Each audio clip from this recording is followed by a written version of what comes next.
What's up, guys? Welcome back to another episode of Married to Reality. I'm your co-host, John, here with my wife and co-host. She's not a witch as far as I know, but she cast a love spell on me. It's the one and only Teresa. Hello, everyone. How's everyone doing? And that was a pretty good opening. I mean, let's be honest. I love your openings. Yeah. But this one was pretty good. Pretty good. Lady David. Pretty good.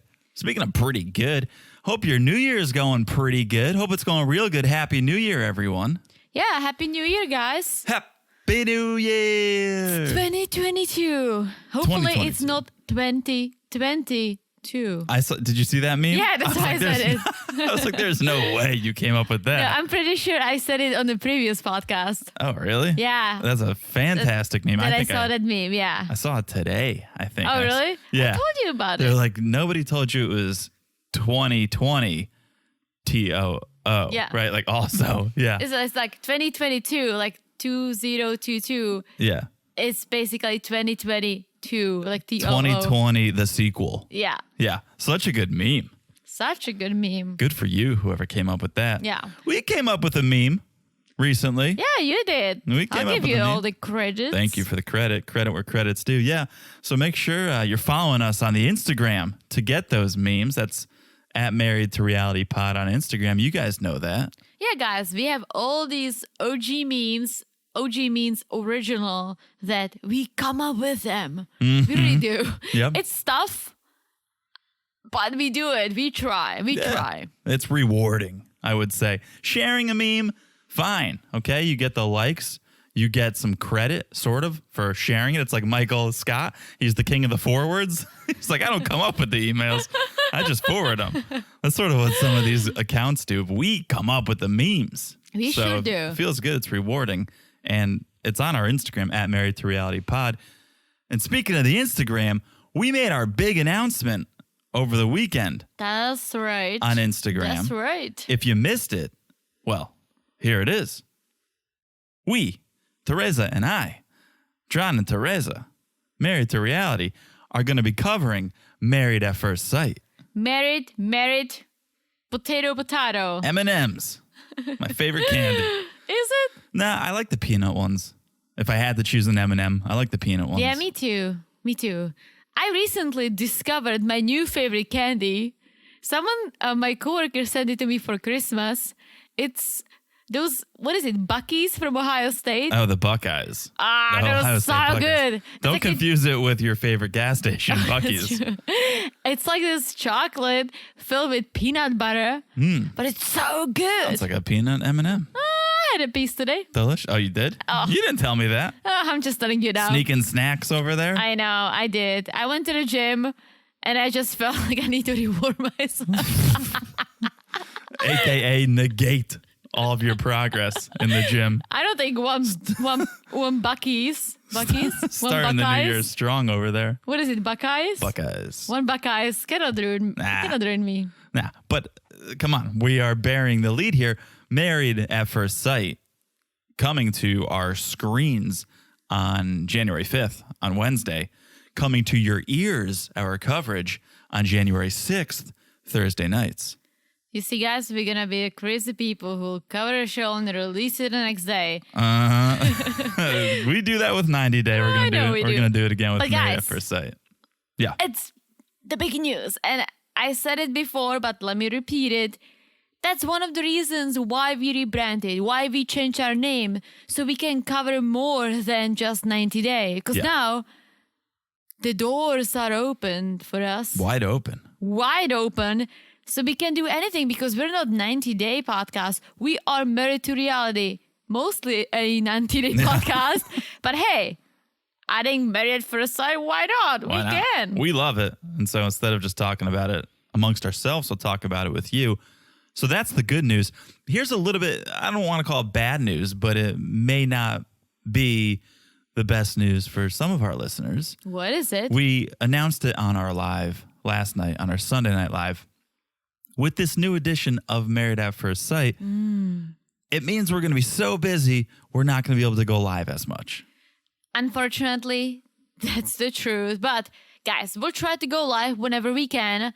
And it'll be these impromptu lives that hopefully you'll be able to join. Yeah. And it might be more fun. It'll be nice to do maybe once, maybe twice a month. Yeah. But guys, I'm sorry, don't count on it every single Sunday as we have done in the past. Although it's gotten a little more difficult with travel and work now that things are opening back up. Yeah, definitely. But yeah, we'll still do it, but not every Sunday. But hey, guys, Married at First Sight, big news.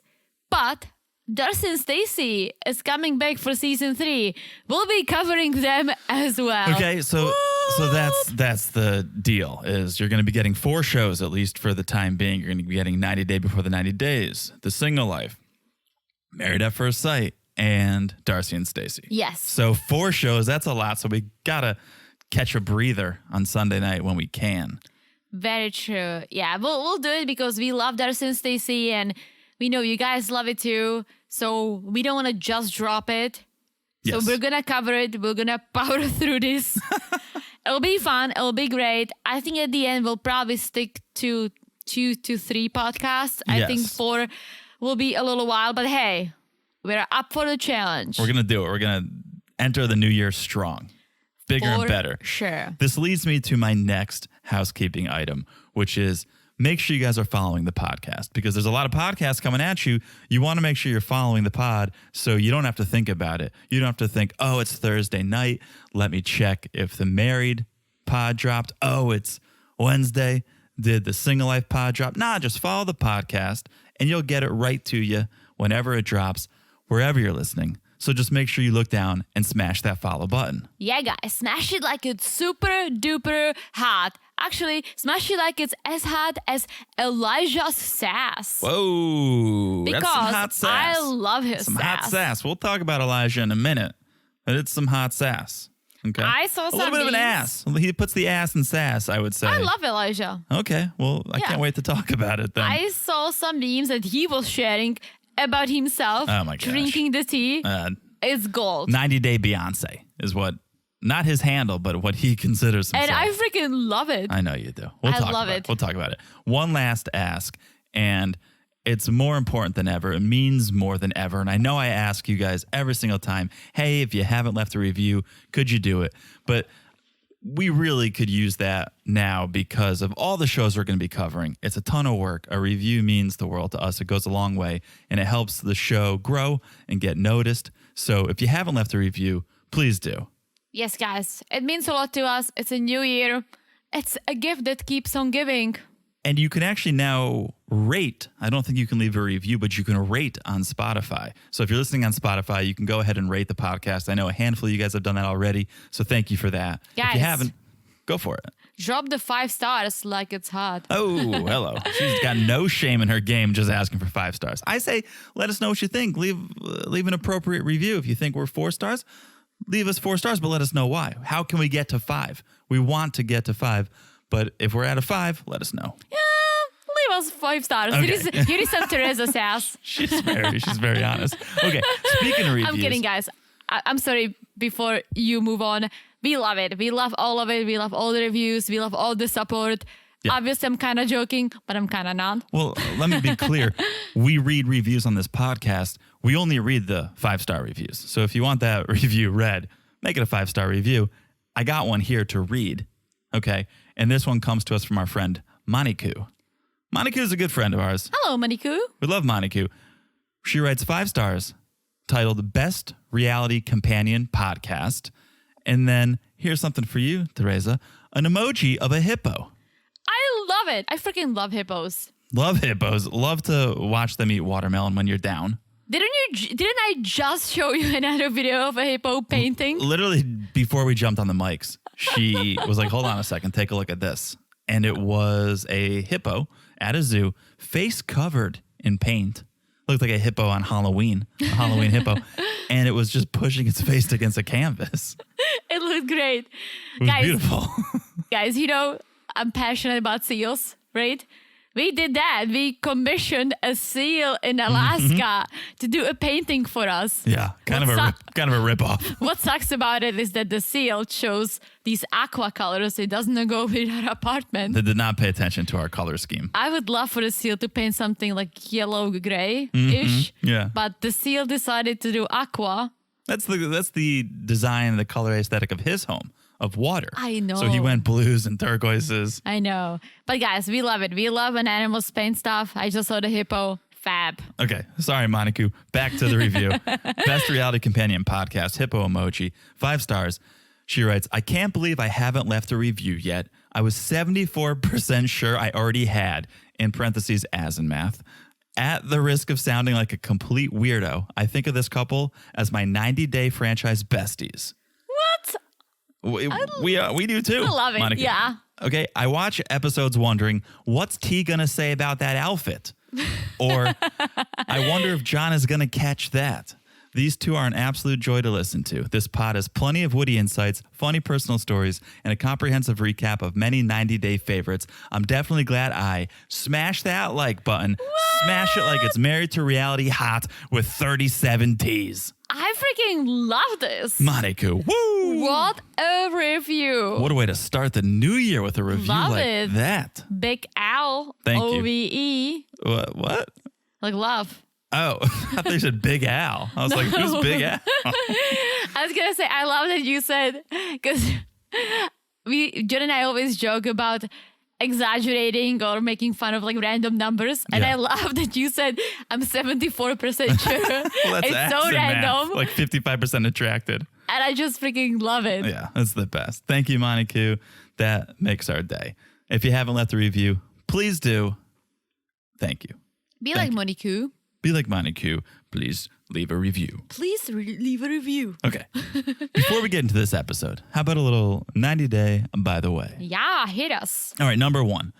Paul and Karini may finally be calling it quits. What? We talked about them a couple of weeks ago. Everything that went down, the videos, it was a little disturbing. It was very sad. But now it seems like they may be finally coming to an end because Paul wiped his social media clean yesterday or the day before, then posted a bunch of Instagram stories. Okay. He posted a couple of court documents. He loves to do this. He loves to Paul. show the papers. He showed that Karini is avoiding being served with her divorce papers and also emergency protective orders. I think What does that mean? I don't know totally, but I think he filed EPO, emergency protective orders, for the kids, saying they were in danger, perhaps. That would make sense. This is my assumption. But the whole thing is tricky. She's avoiding these divorce papers, I would imagine, because she's on a spousal visa. The kids are U.S. citizens, so she can't just take the kids and go back to Brazil. No. And if they divorce, she might not be able to stay in the States if the spousal True. visa gets rescinded. Yeah, I don't know how that works with the kids, but I know it can get very messy. Super messy. I have a friend who she's Czech. She has a child with an American citizen. It was a crazy quick marriage. It wasn't a 90-day, but it was basically a 90-day. Mm-hmm. They've been dating for like 30 days and he got her pregnant. Anyways, he was the worst person ever. She eventually divorced him. Now she's married to someone else, great guy, a new kid. But this new guy is in the military. Oh. So they relocated him to Italy. And so they had to file so many paperwork with the court so they can bring the kid that she shares with this dude with them. And he was fighting them so hard for so long, but he owned money on, what do you call it? I'm not sure. Like alimonies? Oh, yeah. The child support. Yeah. And so eventually, like he gave in. He said, okay, he can go. And the court said the kid can spend time with him if he flies to Italy to pick the kid up, which he will never do because he basically cannot pay for anything. Mm-hmm. So, yeah. But she was telling me it was tough. It took months. They were fighting him. They were offering him money. They were offering like crazy things. Yeah. And tricky situation. It's a very tricky situation. So good luck, Paul and Karini. Yeah, good luck. I would say stop letting all of this play out on social media. Like, don't air your dirty laundry on social media. Handle it like adults between the two of you and your lawyers. Do air it on social We media. enjoy it, but it can't be good for you, I know, your I kids, know. or your case. I think you need to keep some things private, Yeah, for sure. right? Yeah, I'm very curious because didn't they break up before several times? Oh, yeah. So I'm wondering, is this another, let's divorce and they're going to end up together? But the videos that aired a so few weeks disturbing. ago, it was horrible. With the kids sitting right there. So disturbing. Was Karini on drugs or Who knows? what was going on? But I'm just thinking, the first time we saw her, she was this innocent girl, spoke no English, lived in this tiny village in the middle of nowhere. Seemed very nice. Enter Paul. Yeah. And freaking Paul just changed her life. Yeah. So that's that. A little, by the way, 1.5. Now that we're talking about relationships and breaking up and getting together, this is something you brought to my attention. Seems like Tariq and Hazel are back together. Tarzel's back Tarzal. together. The return of Tarzal. Yeah, we were driving home from our trip and I saw it on social media. I told John, he's like, no, that's not true. But Well, I then said check the date because it could have been, all these. I think you saw a meme account or something reposted. I was like, well, a lot of times they'll repost old things. They can't keep up. And we checked the date and it was like New Year's Day or New Year's Eve. It was, either or. But I went to Hazel's Insta and that's where it was originally posted. Yeah. So it seems on like her TikTok. Yeah, but she reshared it on her Instagram. Yeah. So it seems like things are back to normal. But this goes to what I'm saying of stop airing your dirty laundry because Hazel put out all this stuff about Tariq saying he did X, Y, and Z. And we're all like, oh. And now you're back together. And we're like, oh, like it doesn't look good. It's when you break up with someone and you tell your friends, oh, they were the worst. I can't stand them. We broke up. I feel so much better. And then you get back together a week later and your friends are like, what about all that stuff you were just telling me? Yeah. That's kind of what they're doing here by airing it on social media. Not good. Not good, but I'm sure we all are here for it. Oh, we're here for it. Come on. Okay. By the way, number 2. Corey and Evelyn are opening a new restaurant. Oh, okay. So the reason I discovered this is because Evelyn recently posted on social media she's looking for a chef for their restaurant. Interesting. It is interesting. Here's why it's interesting. Here's what she posted. Hi, are you a chef in the EEUU or other country and looking to escape the cold weather? I'm looking for a volunteer chef in my new restaurant. My offer is a free place to stay by the beach, meals, drinks, surfboards, and surf lessons if you need. Let me know if you want to come spend a vacation here while helping develop a menu and new cooking experiences too. Experiences required. DM me if interested. So basically, it's a free labor. Yeah, it's an unpaid position that requires experience. So it's not like, come help us learn. No, it's someone who needs to know how to chef that's going to come do it for free or for some surf lessons. You need to pay at least something, maybe not the full salary if you're offering a place to stay, right? Sure. For example, I'm going to bring it back to my au pair days. I wasn't getting paid enough, but I had a free place to stay. Yep. And I could drive a car, etc. I could eat, right? But they still had to pay us something so we could travel or we could save the money, we could explore. And so it wasn't just indentured servitudism, because that's what this would be is, you'll live here, but you'll work. And it's a little ridiculous. She's calling it a vacation. She's like, come spend a vacation here while you help develop a menu. It's like, no, you're going to be working. Like, how is that person going to pay their bills? Like, let's say a cell phone bill. Like, Right. silly things. Right. So I found this fascinating because we just visited the Biltmore. Oh, yeah. Beautiful 250-room mansion in North Carolina, right? From the Vanderbilts. That's who built it and lived there. They had head chefs, wait staff. They all lived in the house, okay? And they got paid New York City wages. They got paid so much money, apparently, that They were well off, all the servants, and it stayed in the family. So like generations worked for the Biltmores, making nice money. The Vanderbilts. What did I say? The Biltmores. They worked at the Biltmore. They worked at Biltmore House. But yeah, I mean, that's how you do it. You give them the room, give them the board, and they'll work for you. You got to break them off a little something. This is not a recipe, no pun intended, for success, for a successful restaurant. To be like, hey, who wants to come be the head chef of this restaurant? In return, you get surf lessons from Corey. Yeah. Dude, when I lived in New Jersey, I found this side job that every Saturday I got paid $40 an hour to play with a golden retriever puppy for 4 hours. I'm not joking. That's a dream job. I literally was sitting on the floor playing with this puppy, took it out a few times. Yeah. Because the family, they had kids, but they were just like lazy, or the kids were driving around for, I don't know, their lessons, or mom was driving them around. So they paid me every Saturday morning to play with a golden retriever puppy. That's a dream. And I got, I'm telling you, it was like $30 or $40 an hour. Overpaid either way. I loved it. Probably my favorite job ever. I can see why. So, okay, that's by the way. Good luck to all involved in these by the ways, as always. I feel like we always need to wish our by the way couples good luck. So, good luck, people. Good luck, everyone. Good luck, everyone. Let's move on. Let's talk about the reason we are here. Sunday night, 90 Day Fiancé, before the 90 days, episode 4. So far, so awesome. This may be my favorite episode of the season so far. I know it's only 4 episodes in, but 3. this is the 4th. Oh. This is the 4th. Oh, you're right. So I'm sorry, episode 4. This is the 4th episode. I'm loving it. I'm loving with capital L. A capital L. All the couples are delivering, I think. We're firing on all cylinders. I freaking love it. Without further delay, let's talk about it. Let's start with one of my favorite couples, Mike and Ximena. Oh, boy.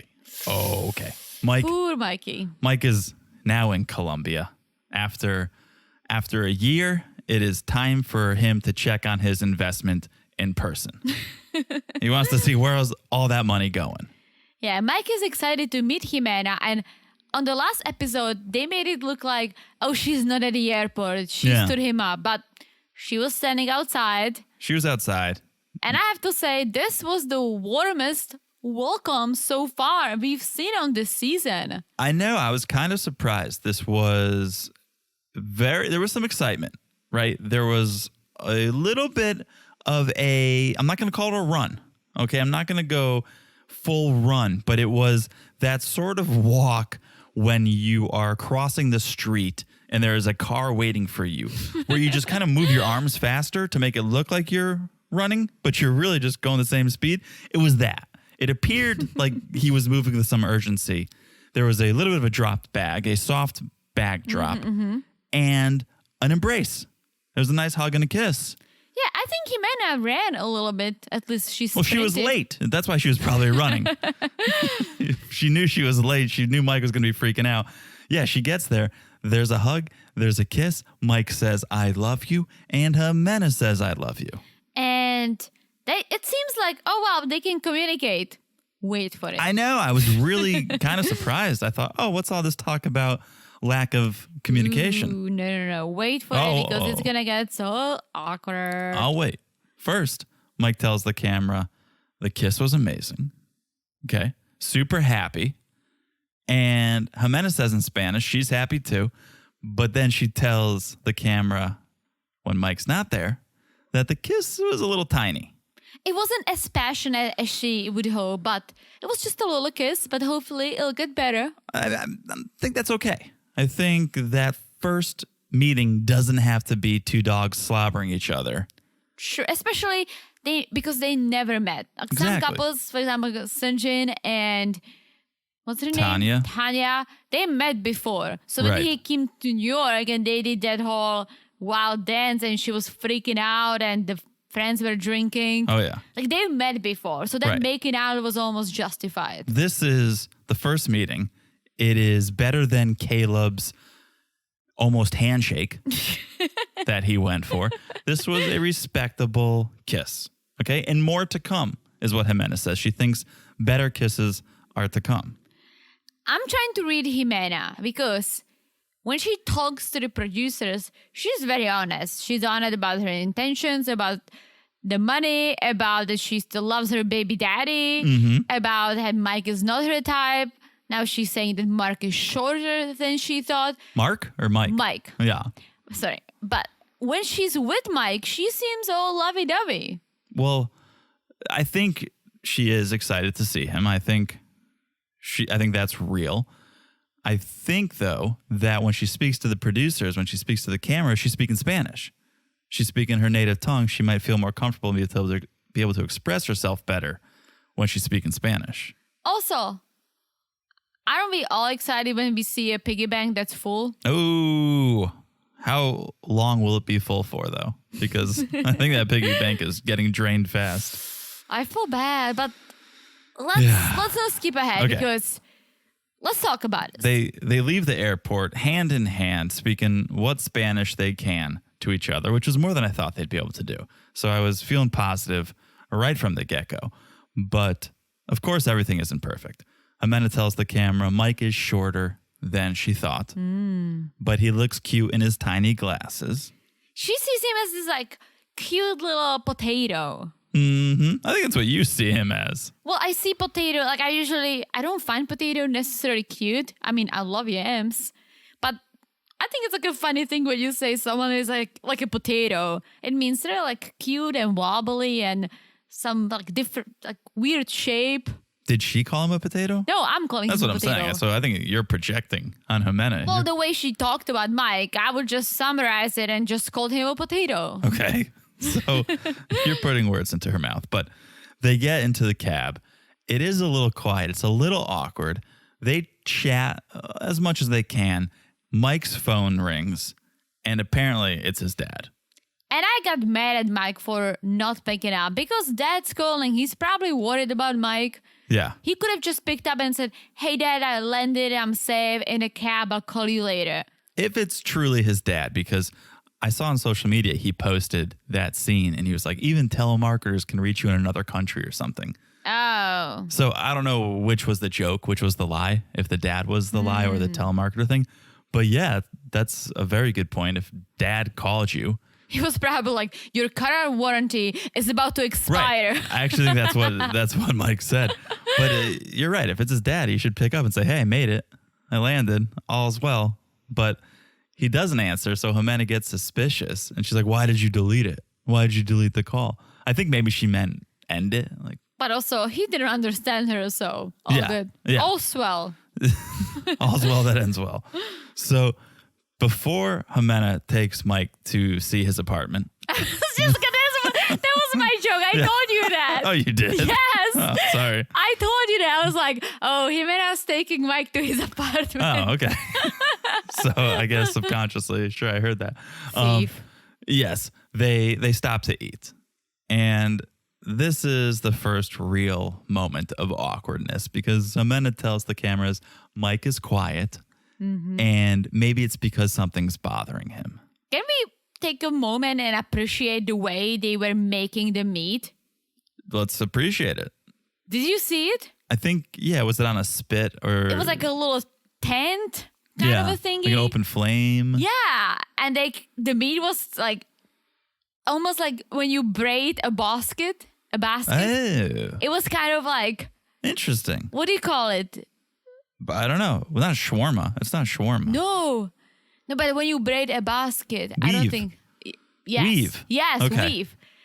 And I was like, oh my gosh, I want to eat it right now. Yeah, it did look good.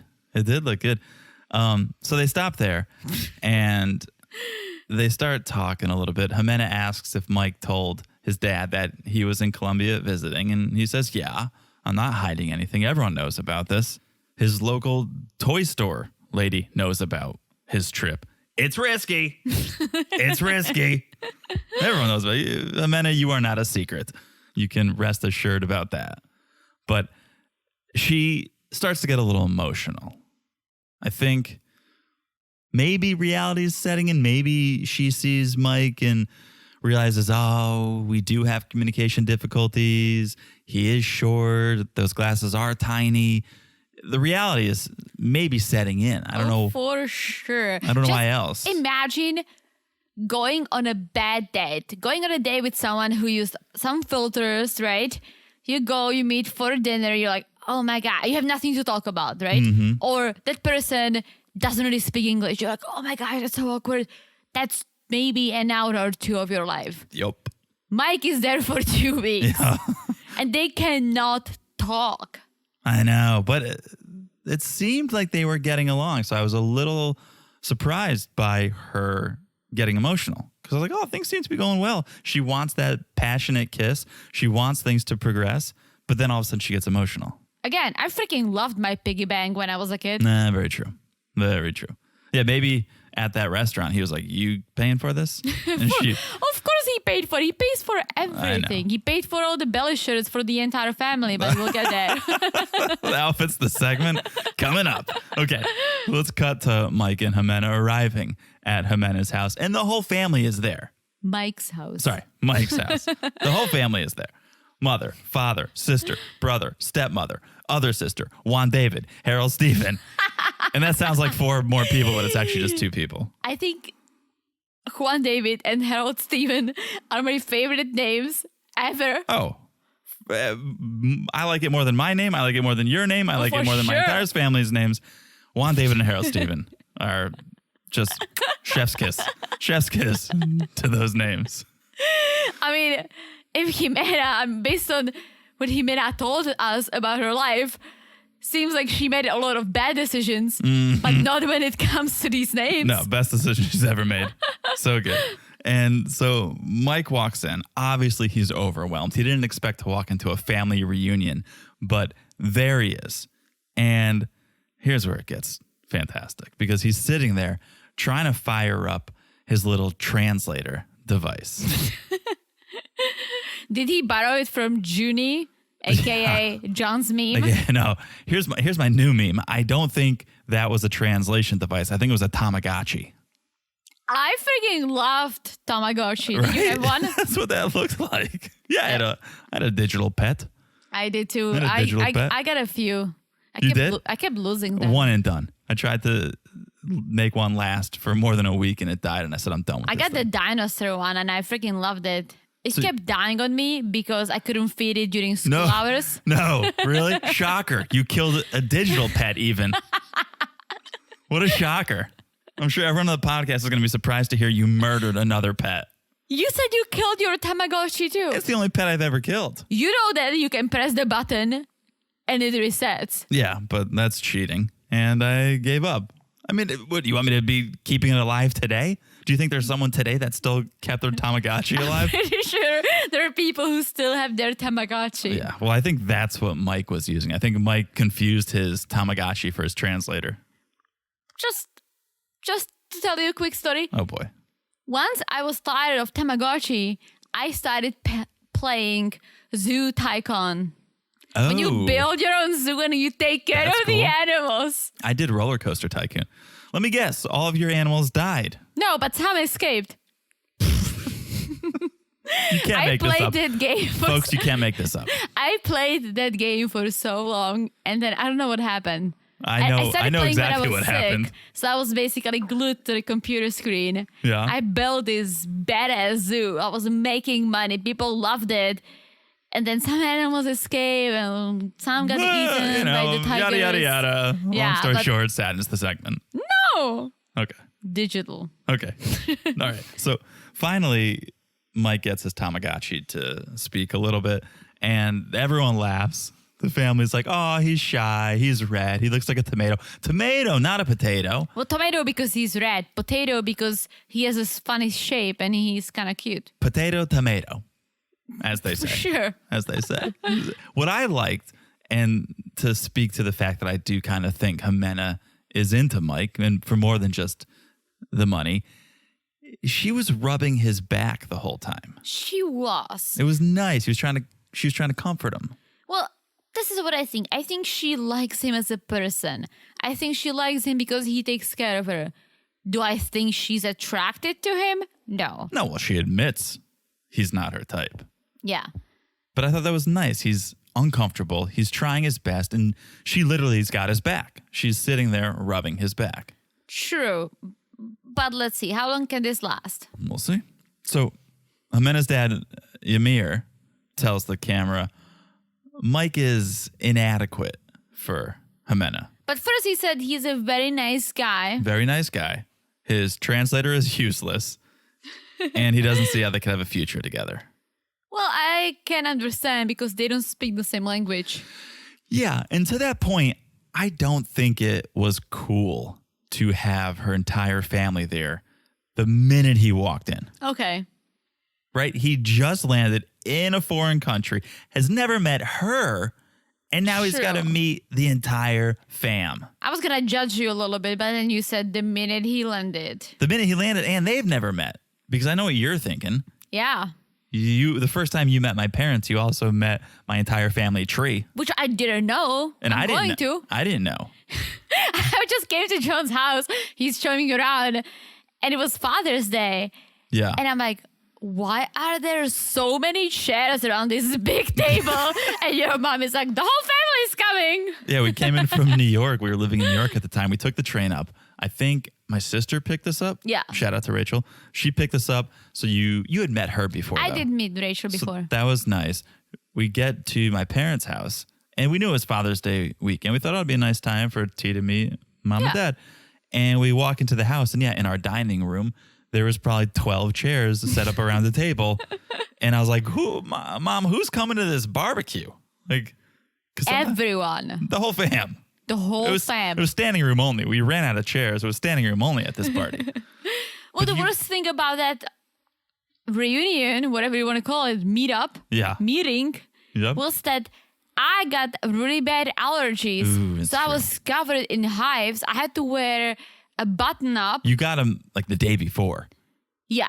And that the day before or the day of, we're at H&M trying to find you a collared shirt that would cover your neck. Yeah, because it was also very hot outside. Yeah. So But- fun story, but I'm with you. You at least, your parents at least gave me a day to adjust. We at least had met each other. True. Okay. True. So We've been dating for 6 months at that's that my point. That's my point. They should have at least had the day to themselves. And then maybe the second day, they can meet the rest of the family. Yeah, I agree. Meeting Juan, David, and Harold Steven, that's like meeting 4 people. Okay, so if you want to introduce them to the kids, at least start there. And also, let me loop in a little outfit the segment. Belly shirts Okay, belly go shirts a the long segment. way in that family. Let's not even call it Alpha's the segment. This is belly shirts the It's segment. belly shirts the segment. I feel like the dad was wearing a belly shirt too. It doesn't matter gender, age, whatever. I'm giving Mike 2 weeks. Belly shirts. Right. How Tiffany always showed her shoulders, this fam is always showing their bellies. Yeah, why not? More power to you. Exactly. You eat a lot, right? And then it's just comfort. It's built for comfort. Just Well, I unbutton my pants. just I don't necessarily show my belly, but comfort the segment. something to think about. Maybe for our merch, because if you guys don't know, we got merch, marriedtorealitypodcast.com. We could start selling belly shirts. Yeah, for sure. All right. For sure. I don't know who's going to wear it because I don't like wearing belly shirts. Well, some people, something for everyone. Maybe Ximena would buy some for her whole family. Okay. So Mike would buy it for Ximena. Yes. Yes. Okay. So then the kids come over to Mike, and Mike is hugging them, rubbing them. And that sounded creepy. It was nice. Well, yeah, that's what he did. That word was on my mind because of the way Ximena was rubbing his back, but it was nice. And then it crossed a line because Mike's like, I love you. Mike tells the kids, I love you. Not even I love your names. I love you. Which is too much on the first day you meet them. But you can also tell that the kids were a little brainwashed in a way that they were saying, we want Mike to be our stepfather 2 minutes after they met him. So sad. He's the best boyfriend our mom has ever had. Yeah. He's probably definitely better than Juan one in- David's dad. The one in prison? Yes. I would imagine. Yeah, but it's just too much, too quick. Yeah. And the kids are falling for it, and Mike's falling for it. And take your time, Well- especially when kids are involved. Very cute kids. Adorable kids. Yeah. Adorable Mike kids. is kind of a kid too, so I'm sure he'll get along with them. Right. Well, he brings out all of the toys that he got for the kids. And it's nice. It's nice that he came bearing gifts. Oh, yeah. So we cut to Mike eating his desserts with the kids. Desserts? Yeah. I thought it was dinner. I thought they got some dessert. I thought it was dinner. Okay. Well, Oh, tomato, potato. eating. So he's tired, but he's putting a smile on because he wants to bang. He wants to make a good first impression. He wants to bang on that first night. And he goes upstairs with Ximena and the kids, leaves the rest of the family downstairs. And they go and try to put the kids to sleep so Mike can pleasure Ximena like never before. His words, not mine. But Harold Stephen doesn't want to sleep. No. He just got a bunch of new toys, dressed up like a firefighter. This kid's not going down. He wants to party. But finally, they get him to go to sleep. They get him to go to their own room. And Mike uses the translator to tell Ximena he's so happy to be there. He can't wait to see what happens these next 2 weeks. Translator works, does a good job. And they start. A pretty good job. Good enough that they start kissing. Right? True. Ximena closes the door, turns off the light. You hear the smooching for a little bit until it's interrupted by a crying Harold Stephen. Yeah. Oh, Harold Stephen is such a party pooper. Mm-hmm. What is it called? I party- can't say it. Don't say it. I can't say it. You know what I was going to say, right? Uh-uh. I can't say it. Don't say it. Can you mouth it to me? I have no idea what she just said. I'll say the PG version of what I was gonna say. You ready? I don't He's know. a penis block. Oh, okay. You know what I was gonna say? Yeah. I think he's just ready. He's dressed up in his firefighter outfit. He's ready because sparks are flying in the bedroom. You know? Somebody call 911. Oh my gosh. All right. That's Mike and Ximena. I'm more hopeful than I was a week ago for them. I like what I'm seeing. Yes. Not and talking no. about the I belly saw shirts. something wild in the previews, or at least it seemed wild. The But farting? Jimena's gonna note that. Jimena's gonna tell something to Mike, and Mike will be like, oh, I don't know. I have to process this. I have to think about this. So I'm curious what she's gonna tell him. Okay. Me too. Maybe he doesn't know that Harold Stephen's dad is in prison, and all she had to do is to lift her legs. Ooh. Is that what, yeah, what did she say? Yeah, hold her legs. Yeah, she's Yeah. like, I just lifted my legs up, and here boy. comes Harold Stephen. Oh, boy. All right. We'll see. We'll find out. We'll save that for another podcast. All right, let's move on. Let's talk about another fan favorite. My personal fave, Oh, all right. Caleb and Alina. So, first morning in Turkey, and Caleb is shirtless, of course, Classic. and he's bringing Alina Turkish coffee in bed. Wearing leggings. Let's talk about this outfit, if you will. Didn't look good, didn't fit well, and really just confusing why you would bring those on a trip. When space is at an economy, right? You've only got so many suitcases. That's what you choose to bring. I would understand if he was going on a ski trip. That's Those true. will warm you up. Those are slalom pants. You have pants like that? I do not. How dare you? Not with the design, don't you have? I have thermal pants. Yeah. Those were. I think you're right. Alpine skiing Yeah. or slalom skiing. Well, that's what I'm pants. saying. No, but those are what you wear on the outside. What I have you wear on the inside under your snow pants. Yeah, that's what he could have worn. Those are ridiculous. Absolutely ridiculous. And that's your go-to pant the first night you're with this woman who you are interested in having a relationship with. That's your go-to pant. His balls must have been swollen. No, swollen. Sweating. Yes. Maybe swollen. Who Who knows? knows? Who knows? He's getting a lot of hate for those pants, though. But I can see why. I mean, Alina seemed to like all of it. But what she did not like was Caleb's attitude the previous night. When he didn't kiss her, didn't say anything. All he did was he showered, I guess. Mm-hmm. He went to bed, and in those 10 minutes that Alina was washing her face, he passed out. he goes, you washed your face for 10 minutes. That's a long time. which immediately brought me to an Office reference Which one? where, and forgive me, I forget his name.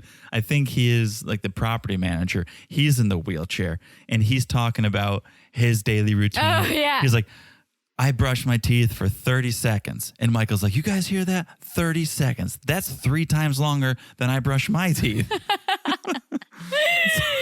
We love The Office. When I was listening to this, it's like 10 minutes, which if you're just washing your face, 10 minutes is ridiculous. But if you're doing a whole routine, 10 minutes is probably Nothing. average. I take like 25 minutes to do all my routine. Yeah. So 10 minutes is. And it doesn't even include showering. Exactly. Yeah. So that's an excuse, Caleb. Yeah, 10 minutes, Caleb, please. That sounds like a guy who doesn't exfoliate. Well, he's exactly. Am I right? I like how I stopped you in your tracks. Teresa's arm was up. She was ready to launch into something. She's like, exactly. Love great point. exfoliating, so it's a big part of my lifestyle. Yeah. Well, he said they didn't have sex or they didn't even kiss because Caleb wasn't feeling it. And he said it. He said So, more than that. well, yeah, but I almost feel like he probably wasn't necessarily asleep, but he just didn't want to get into anything. He wasn't in the mood, right? He said, I realized our physical difference. I was tired. It just wasn't ideal. It's like, oh, okay. Excuses. I understand being tired. Being on the plane for so long can be tiring. Been there, done that. But saying that he just realized their physical differences, that's dumb, dude, because you knew. Well, and allow me to clarify, because I don't necessarily think they need to have sex the first day True. or the second day or the first week, but you could give a good night kiss. Yeah. You could fall asleep in each other's arms. You can cuddle, right? And that stuff doesn't take much energy, and it means a lot, I think. It sure does. So I'm not saying they should have banged it out the first night. I'm just saying a little good night kiss wouldn't hurt. Yeah, they didn't have to bang it out, but yes, you said a goodnight kiss, a little cuddle, even a kiss at the airport. Come on. Instead of the half handshake. A little something to reassure Yeah. Alina. So now Caleb's like, all right, well, how about this? And he grabs her and holds her against his bare chest and goes, here, is this better? You fit in here perfectly. Oh, Caleb. And then, if that's not enough, he goes, you want your gifts now? You know what's sad? Like, he's being kind of a douche, and Alina's just, I'm mad at you. 2 seconds later, he picks her up. He's like, you fit right here like a puzzle. And she's just so happy. Yeah. And I don't even know if he's a bad person or I don't know if he's a bad person. It's too early to say. But his communication is bad. The way he says things, what he says, that comes off as crass. That comes off douchey. And he's like, you want your gifts now? It's like, whoa, that's not a way to gift someone anything. Well, that might be his personality. That's what I'm saying. And I'm not going to judge him based on that. But that is what's causing my reaction to him, is the way he's saying things and what he says. Yeah. Not necessarily the actions or anything really outward other than just his communication. So she wants her gifts. He gets out what he brought. The first thing, a recycled necklace. Which is nice. I'm all for eco-friendly, as Alina called it. Okay, you're on board for this gift. How about the next gift? Well, we had this discussion with our friends during our live last night. Yes. I think that the thought of the backpack was nice, but I don't think he really thought it through, how it's actually gonna sound or what Alina's gonna react. And Alina was a trooper. She was like, maybe, it's a nice thought. So in a way, I get it. I think he's like, I love hiking, and I'm sure if you could, you would. So here is a way you could do it with me, so I can show you something I love. Which, as I said yesterday, I also do love hiking, and I did introduce you to hiking, and you do love it. But the difference is that you can hike yourself. I just don't like that he's making a lot of assumptions here. One, I think you would like hiking if you could. That's an assumption. 2, I think you would like to get in this baby Bjorn and have me carry you. That's what it house, right? That's an assumption. So there's a lot of assumptions. I think the gift would have been better if it was, here's something that we can do together equally, right? Yes, if he we could both worded enjoy it this differently. Well, no, not even that. No, I'm saying forget the baby born. I don't think that was a great gift. And I know you say she's a trooper. She did. She said some people would be offended. I appreciate he's thinking of ways we can spend time together. I think there's other ways you can spend time together. There is, but maybe he wants to introduce her to something he loves. And again, comes to us. You introduced me to a few things that I learned to love. Sure. I introduced you to a few things that you learned to love. Yes. Unlike them, we both can do it without any help. Okay, so here's the thing. I Googled, and I don't know the appropriate term to Google, but I Googled first backpacks for little people. And then, and guys, don't cancel me. Backpacks to carry little people. Because I didn't know. I wanted to see, was this thing legit? Yeah. No, it's not. I couldn't find it. And if you guys have seen it or found it, send it my way. But this is not a thing, at least that I saw, that exists. Of course it's not a thing. I think he Googled, backpacks for fat toddlers. Jeez. Not that Alina's fat, but she's bigger than a toddler. Okay. So backpacks for big toddlers or big kids. Okay. And that's what he got. I guess. That's a little silly. I get it, but that's what I'm saying is he's inventing his own category here. It's not like, oh, this is great. This is common, right? This is something that she's may have seen before. It's like, no, he's just coming up with this to be like, get in this backpack. We're going for a hike. Again, I think the thought wasn't bad. Yeah. I think the actual idea is horrible. Yeah. I'm not investing. If this is on Shark Tank, I'm not investing. Oh, me neither. But I almost feel like, and I hope those were his intentions, saying, I know you would probably struggle with hiking, but I do love it and I want you to experience it with me. Yeah. Here is a solution. Okay. Yeah. All right. Thought that counts. Yes. So cut to Caleb and Alina coming down the stairs, and they're meeting up with Elijah. I love this scene. This is his moment right here. Elijah just sitting there, drinking his tea, ready to judge. You can see the sass. Oh, yeah. So Caleb just goes, man, it's been a long time. You look different than I imagined. And Elijah's like, well, like different in bad way, good way? And Caleb's like, it's a good thing. You look stunning. Stunning. Okay, Caleb. Yeah. I mean, Elijah did look stunning. I was loving the snake pants, the little outfit, the segment. There we go. Red hair. I think that looked good. I think he has a vibe. Oh, Elijah for has sure. a vibe. And I loved the sass. Maybe this is what I'm going to say about Elijah's sass. Maybe he shouldn't have started with the sass, right? Maybe he should have started being a little more friendly, a little more open-minded about Caleb. But eventually, I understand why he gets to be the way he is towards Caleb, because Caleb's going to make a few decisions that I don't agree with. Well, I don't think Elijah started with sass from the beginning right here.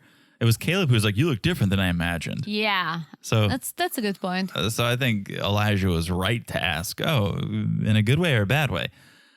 I think Elijah gets a little too nosy in his next correspondence when he says, so when you first saw Alina, did you kiss her? Like, that's a mind your own business, Elijah. True. Right? And Caleb goes, well, Alina's great, but I just fell asleep. And Elijah kind of digs in a little bit more. Yesterday, you saw the girl you wanted to see for 13 years, and you just fell asleep? Yes, Elijah. Well, no. See, this is where we disagree. They could have at least cuddled. They could have at least fall asleep. But it's not Elijah's business. It's not for him to know. If they go and have tea time later, just the two of them, Alina and Elijah, sure, gossip, okay? Have your talk. But it's not up to Elijah to interrogate Caleb the first minute he meets him. True, but he's trying to protect Alina. Maybe too much. Maybe a little too protective. But I think it's coming from a good place. That he cares for his friend who was heartbroken many times. He's there to protect Alina. He didn't go to Turkey to vacation, right? Yeah. And involved him in this whole thing. So I understand that he is asking, and again, that's his personality, being a little sassy, and that's it. So Caleb tells the camera, I had some apprehension of Elijah coming, but after meeting him, like, is this what he's going to be bringing to the table the entire time? And it just cracked me up. Again, it comes down to his word choice and his communication. Is this what he's going to be bringing to the table the entire time? Like, he's not a waiter. You know what he's going to be bringing to the table? Is this the energy? He's a bartender. Is this the energy? Is this kind of energy he's going to be bringing to the table? It's like, what? It cracks me up. And I thought that people from Arizona are so laid back. Nope. That's what Sinjin said. Or Sinjin's friend on the Single Life. Oh, no, not this guy. So they all get up and Elijah instructs Caleb how to man the wheelchair. And Caleb is off to a rough start. So Elijah shows him how to maneuver it down the stairs. Well, first Caleb was like, oh, let's do it together. And Elijah, sassy Elijah, is like, no, you can do it by yourself. And this is how, which is good. Show him how. Show him how. If that's how she is used to traveling, then yeah, like, let's do it the way you're going to be doing it moving forward. Elijah is hopefully not going to always be there to man the wheelchair with you. And I'm pretty sure that at that moment, Caleb was glad that Elijah was there. Because he wouldn't have known. Well, he goes, I work out, dude. This is cake. And again, just the words coming out of your mouth, Caleb, are so douchey. I work out, dude. This is cake. It's not about working out. You know how much protein powder I brought? It could barely fit. It's about not dropping Alina down the stairs. Yeah.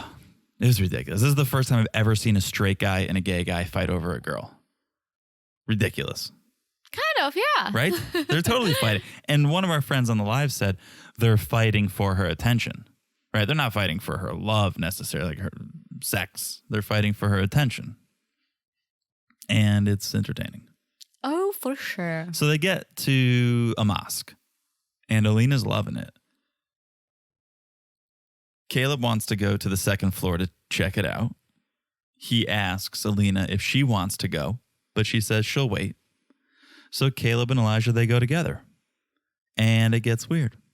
Very weird. Because Caleb starts talking about the tingling sensation that he's having. And all the energy. He feels all the energy.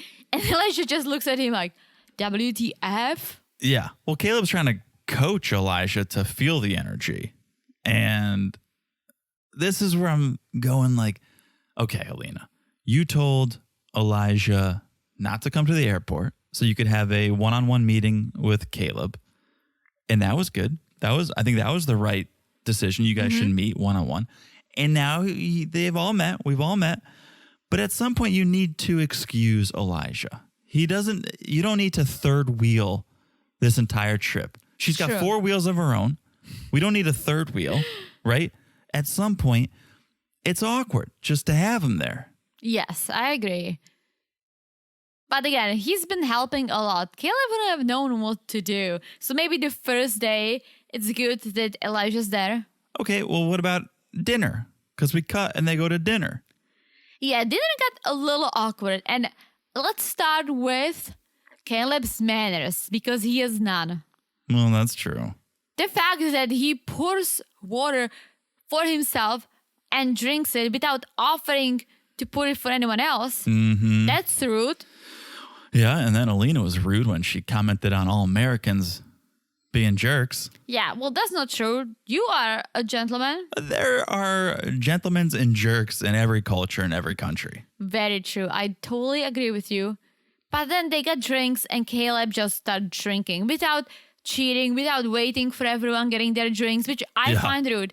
My thing is, when we go to dinner, when we have a family dinner, you don't start eating without everyone else sitting down, having their meals and drinks ready. 100%. And I hate when we go out to dinner with someone and the second the plate touches the table or their drinks, they just start eating. They don't wait for everyone else. They don't cheer. They don't say bon appetit.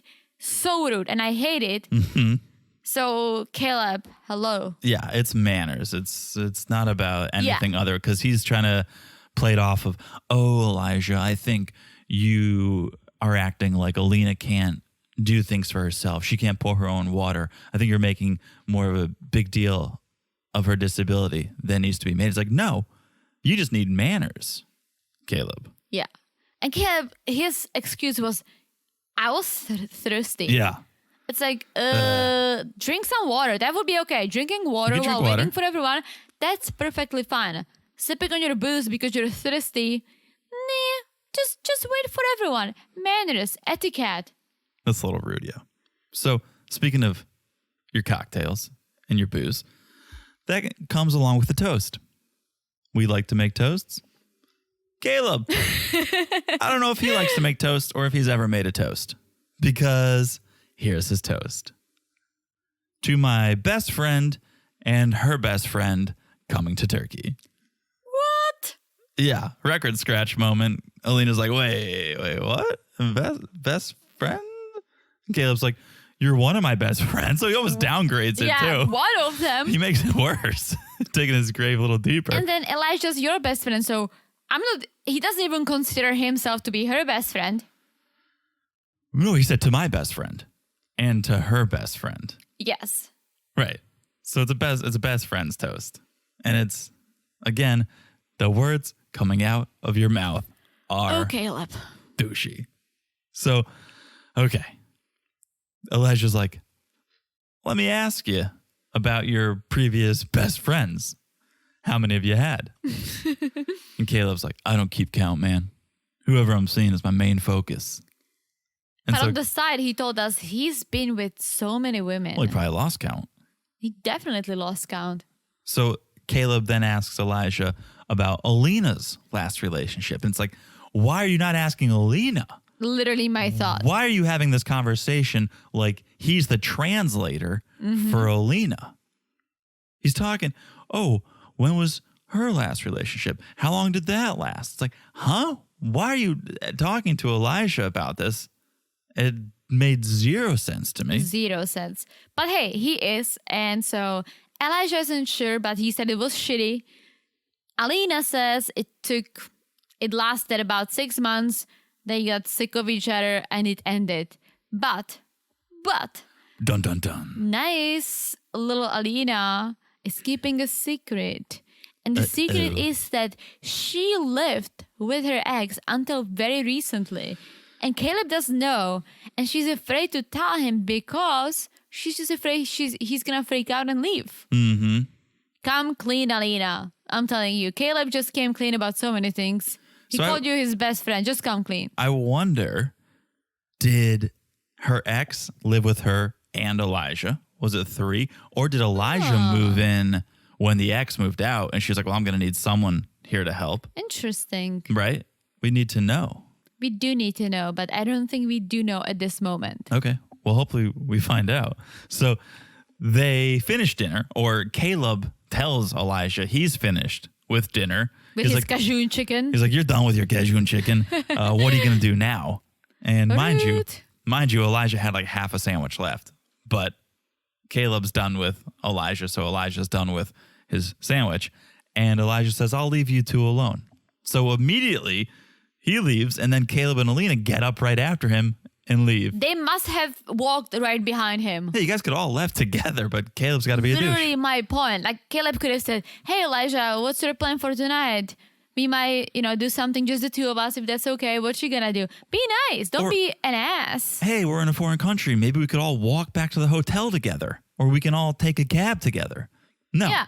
He kicks him out while he's still eating his dinner and then leaves right after Yeah, him. Caleb's rude, but a little bit of Elijah sass. As he's leaving, he turns around. He's like, have a good time. And he walks away. He knows how to make an exit. I fucking loved Elijah in this segment. So, okay, they get up, they head back to the hotel, they go to the room alone, and Caleb says, I want to strengthen our connection. And the more time we spend together, the better it's going to get. And it gets a little hot. He got the password. I think he got the password. to Alina's Wi-Fi. Yep. It looked like a strong connection. They get to the room. Caleb plants a big kiss on her, throws her down onto the bed, and they start making out. Yep. Let's see next time if they wake up naked. I didn't expect it to go from 0 to 60 like that because you thought, okay, well, they'll work their way up to that roll in the hay. But no, it's like, hey. Yeah. I mean, the day before, Caleb was saying, oh, like, I don't feel it. That's why we didn't do anything. And today he was saying, yeah, I'm attracted to her. I feel there is something. So there must be something. I hope so. I hope, yeah, maybe it just took a little time. Maybe he was tired. Now he's warming up. And it's going to turn into a real relationship as long as Elijah can exit stage right and make room for them. True, but he should still be there for Alina. But he needs to be in the vicinity in case Caleb really becomes a douche and takes off or worse. Yeah, he should be there. But they need to spend some alone time. If they're actually going to form a relationship, a romantic relationship, they need to do that alone. Agreed. Okay. Shall we move on? Let's move on to a little snoozer couple that got kind of interesting. I woke up. Right? I woke up towards the end, Let's just talk as they woke about up. Memphis, not from Tennessee, and Hamza From Tunisia. from Tunisia. Okay, Memphis just landed in Tunisia. She met Hamza. Unlike Mike and Ximena, the communication it's stunted. It's the barrier is a little more evident for this couple. Yes, but at least Hamza can put a few words together. Sexy and time. He can understand just a little bit, but a little more than Ximena. Oh, I disagree. But I disagree. Well, I have to say, Memphis is insecurity segment. Okay. Because let's talk about it. So they're going home. The friend is driving them. Yusef, yeah. Yusef. It's a 2-hour drive. Which is so long. Ooh, that's a long drive when you just met someone for the first time and can't talk to them. For sure. This is what they should have done. They should have stayed in a hotel near the airport, bang it out. Ooh, I like that idea. Get to know each other a little bit, go to dinner. Look at you. and Sex go, the segment. Exactly. Tell mom that her flight was delayed or make something up. Oh my God, lying. And go home Sex. the next day. What a bad influence over here. Well, I'm just trying to smooth things over, which obviously is not going to happen because this is what happened. They're in the car. Yusef, whatever He's driving. you pronounce it. He's driving. Yeah. And here comes Memphis insecurity. And we knew that she was insecure, but it's really hitting hard. She saw that Hamza's screensaver or wallpaper is a picture of Hamza. On And she his like phone, he's got a freaks photo out. of himself. She's like, you have a photo of you. I have a photo of you on my phone. Why don't you have a photo of me? Yeah. You don't want anyone to know about me? Why are you trying to hide me? Oh my gosh. Like literally, girl, yes, it's weird that he has a photo of himself. But It's more than weird that he has a photo of himself. yeah, but I don't think he's hiding her. No, he's definitely not hiding her. He's bringing her to meet the family. Oh. She's in the backseat of Yusef's car. He has friends watching the sexy time in the background on Yeah, Zoom. everyone knows about Memphis. That is not the strange part. The strange part is you got a picture of yourself on your phone? I mean, why not? Am I right? Unless I'm it's you kidding. unless it's you doing something like crossing the line of a marathon, the finish line of a marathon. Then what is the photo? Is it a glamour shot? Like what? I think it was a selfie. I'm Was just it? guessing. Ah, I can see him just snapping the selfies and probably having as his wallpaper, checking himself out like, oh, looking good today, looking good. Yeah, there's something going on there, but it's not him hiding Memphis. There's something else, and I hope we get to the bottom of it. But they're in the backseat. They're cuddling. They're kissing. It looks good. She feels okay. And she asks if Hamza wants sexy time tonight. But Hamza goes, my mama told me not to sleep with you before marriage. You see, his English is pretty good. But the words he says are not good for Memphis.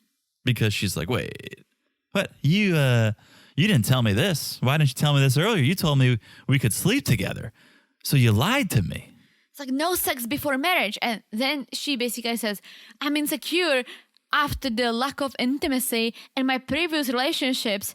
And now he's hiding me. He doesn't have me as his wallpaper and he doesn't want to bang me. Oh. And this all is happening while Yosef is driving. Poor Yusef.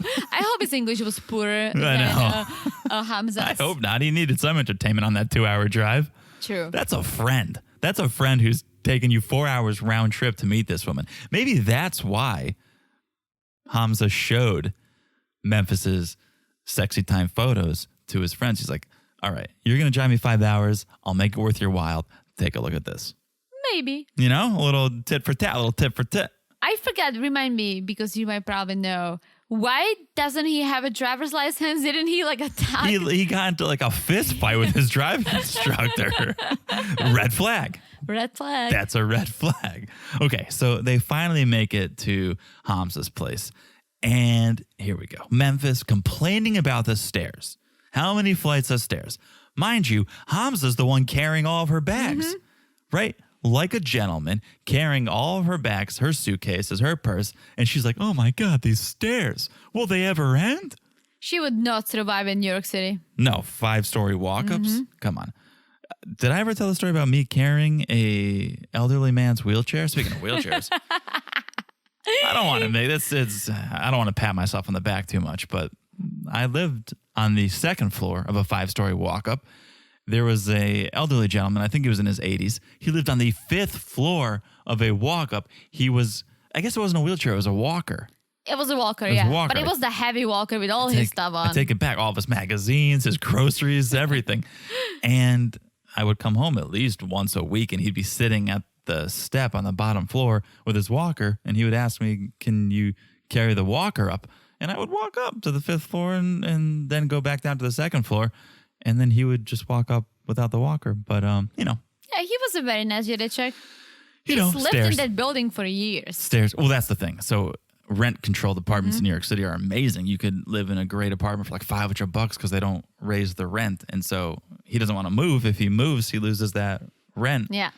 Long story short, stairs are a bitch. Oh, yeah. Okay. So they get there. Hamza's sister, Rabia, I'm not sure how to pronounce it, Rabia. I think it's Rabia. Rabia comes out, super warm welcome.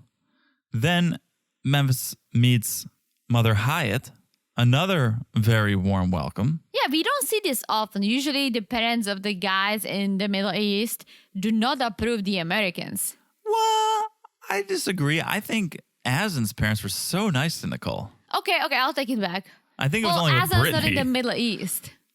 Where he's Well, he's in Africa. He was in Morocco. I You're don't right. think, You're right. and I might be wrong, guys, but I don't consider Morocco the Middle East. You're right. But they do speak Arabic, and so Well, it's a Muslim country. It is a Muslim We're country. conflating a little bit, but you're right. Brittany and Yazin, his parents were like, "Who is this prostitute porn star?"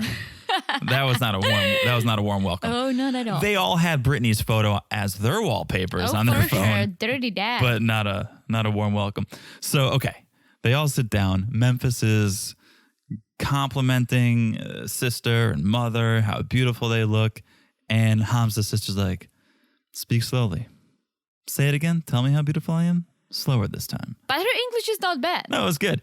It was good. They return the favor. They tell Memphis she's beautiful too. And they say, here's your room. You got a nice little setup. Hamza, he's going to sleep on the couch. And she's like, okay, here we go. So Hamza takes Memphis to her room where there were no petting zoo sheets. Which I was kind of bummed about. Little bummed about it, but I get it. It's a little creepy probably to do sexy time in your childhood sheets. Well, they were not supposed to do sexy time. Well, you hold your tongue. Maybe You bite if your tongue. he kept the sheets on. That's true. That's what do you call that? A cock block. Not the C block. What's the, I don't know. Yeah, birth control. I guess is form of I don't know. It's a C block. Yeah. But the sheets are gone. It's normal sheets now. They sit on the bed, and Memphis is like, if we can't have sexy time before we get married, this is going to be a problem.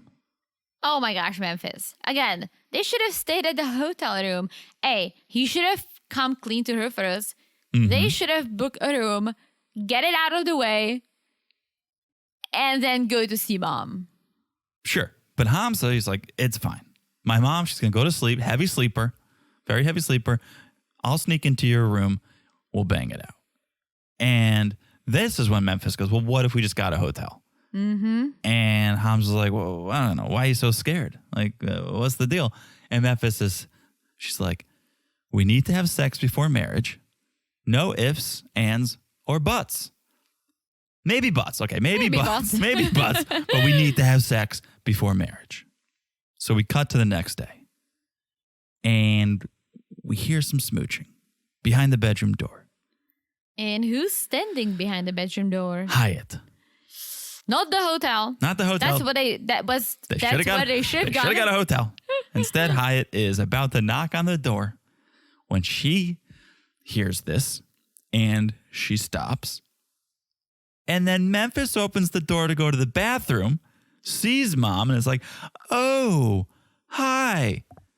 And Hamza's mom just beelines out of there, starts walking around the house, can't believe it. Well, she first walked into the room. She saw Hamza just very confident on the bed, like, what up? Yeah. What up, mom? Make me some eggs. Just basking in that post-coital glow. Yeah. Mom, where's the cigarettes? Pass me a cig. Well, mom did not look happy. She was not thrilled. She took off. She was startled. And that's where it ends. Yes. I'm excited for the next episode because, once again, I feel like Memphis is the type of person who complains to complain, right? She complains about one thing, then she gets it. The stairs. The drive. Yes. And then, if there is no sexy time, I don't think about a marriage, right? It's not gonna work. Then Hamza sneaks in, bangs her, and she's gonna say, oh, is this how you always do sexy time? Like, you ejaculated so fast. Like, that's not gonna fly, dude. I'm not the only one coming. My mom's coming right down the hall. Like, maybe she should have brought some blue pills. We gotta get in, we gotta get out. We gotta make this thing fast. Mom's coming. I just think it's ridiculous. I'm not going to marry someone unless we've had sex. But you're going to marry someone you've only known for 2 weeks? No. 1 week. They're getting married the second week. The third week is the honeymoon. Well, so that's knowing someone for 2 weeks. And then the third week is the honeymoon. Either way, it's ridiculous. Oh, I need to bang. But you don't need to know the person. 1, 2 weeks, that's enough? Yeah. And again, let's not forget there is a big English barrier as well. So you cannot really get to know someone. It takes time, guys. I'm sure most of you know this, but getting to know someone, you cannot get to know someone in a week or 2. You just cannot. Nope. We've said it before. We'll say it again. It takes time. It does take time. Okay. We are all fired up. I think we need to take a break. We got to take a second to cool down, to calm down. Let's calm down. We'll be back in a second. Okay. Are we calm? Very calm. Are we cool? And I'm ready for Kimberly and Usman, aka Soulja Boy, who stole the name from the real Soulja Boy. Are you going to remind us of that every time? I think everyone is well aware. If anything, message the real Soulja Boy and let him know. I don't think he would read it. I tried messaging John Mayer and he never got back to me. I'm so glad he did not. Yeah, it was on my behalf before all you guys start freaking out and think she's trying to cheat on me with John Mayer. It was on my behalf. I was asking John if he can send you a message or a video for your birthday, or if he can FaceTime you for your birthday. I had to say this, but I was so wasted. Oh, surprise. And when I saw the message the next morning, I was a little shy because that was a little misspelled. Oh boy. Me just telling John, like, John, my husband John loves you. You have to call him and say happy birthday. Yeah. Well, I'm glad he didn't read it. I don't think he read it. I don't think he read it either. Okay, but speaking of international superstar musicians, let's talk about Kim and Soulja Boy. Kimberly is de-swelling her swollen ankles in a tub filled with ice. She's hitting the ice bath like an aging NFL football player. Is that what they do? Yeah. She, after a game, I think I said NFL football player. That's like an ATM machine. It's like redundant. But yeah, she can't have swollen ankles. She's getting old. She traveled. She's got swollen ankles. She's got to get them in the ice bath. She needs to de-swell. She needs her boobs and her butt to be bigger than her ankles. Oh, yeah. I mean, that's not just age. I do get swollen ankles too. You do? You remember one time, like recently, we flew to Vegas on the way back. I was wearing Converse and I could not walk. You It had was to. 110 degrees. Well, yes, it was really hot. And then you had to drive my car from the airport Because you because have I such could. swollen ankles? Yes, because I could barely walk. Oh my God. Yeah. You couldn't I was walk, like, you couldn't drive. my car. I can't even walk. Yeah, okay. Well, she's trying to look her best because she's got a meeting. She's going to Soulja Boy's team meeting today. Ooh. So we cut to Soulja Boy. He's with Slam T. He's with Badmus. And they're talking business. Apparently another star, Rosary, wants to meet up with Soulja Boy. And She is a big Tanzanian star, probably one of the biggest hip hop stars in Eastern Africa. and has one of the best names. I love the play on words. I think that's what she's going for. Rosary, like rosary beads. Just I want to make that clear. I love it. I get it. I see thought what her name was a play on Rosary. Like the actual name is just spelled funny. And it may be. Maybe I'm giving her more credit than she deserves. But if it's rosary, like rosary beads, I love it. Oh, I love it too. I'm here for it. And we're going to meet her. And her name's not the only amazing thing. She's pretty amazing too. She's very cool. But we'll get to that. So Slam T set up a meeting for them. Soulja loves the idea, thinks it could be helpful for his career. And they cut to some footage of Rosary. And this is a woman who does not need to ice her ankles. She doesn't need to For ice her sure ankles. not. And her videos look professional. Such high quality, Yeah. right?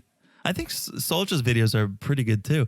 But it's gotten a lot easier to do high value production on a low budget. Is it? Oh yeah. I mean, you could shot on iPhone. That's all those true. commercials, right? There's ways to do it. Her stuff looks great, and things are exciting till Kim shows up to the meeting, and she's like, "Oh hey there, Soulja Boy," and he's like, "Call me Usman. For you, I'm Usman. Call me Usman." Because, and again, Kim, you said you are not a super fan. But it's a nickname. Like I get that.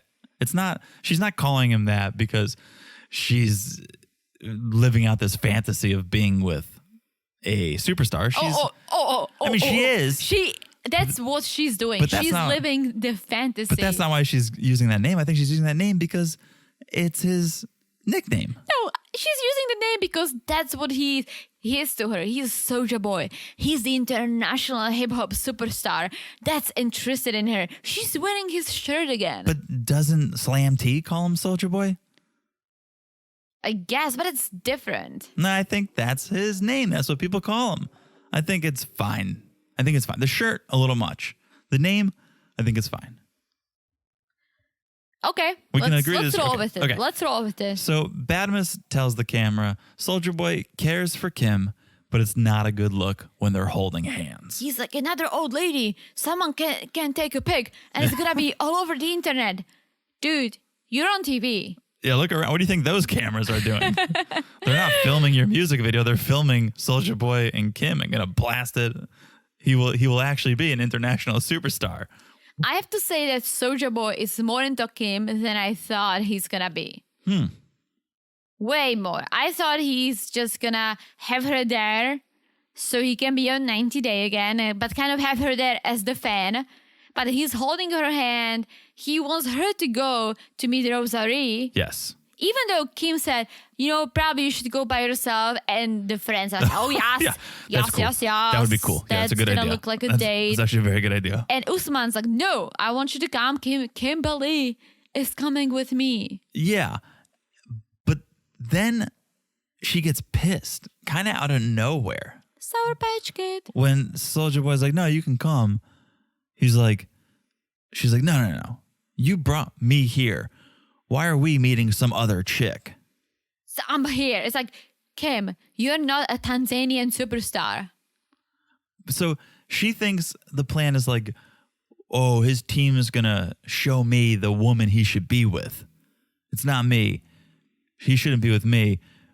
Slam T, Badmus, they want him to be with someone like Rosary, and that's why they want me to go to see this. Or that's why this meeting is being set up, so I can see the kind of woman he can be with and should be with. I don't think that's true, but I believe that they wanted him to go alone so it can look like a date. If someone sees them, someone snaps a pic, that can be like a little gossip, like, ooh, is Soulja Boy seeing Rosary?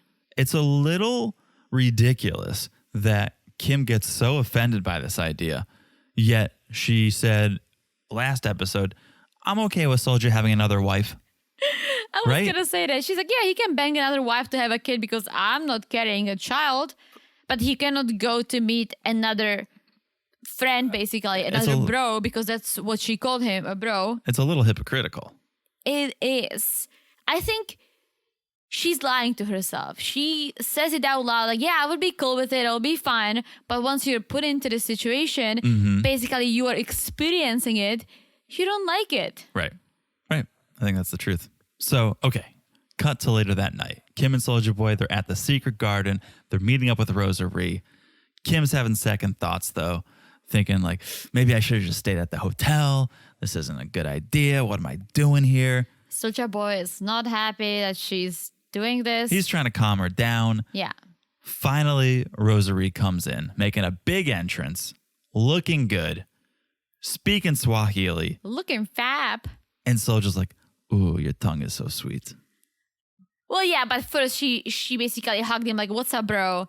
Like, yeah, that was no, their it was all meeting. friends. It was like, was business. Hello, nice to meet you. Like, it was very friendly, business-like. So Kim should have just been like, oh, cool, that there is nothing going on. Yeah, him saying your tongue is so sweet, it was just a commentary on her language. Of course it was. On the Swahili. Of course but it was a very flirtatious way to say it.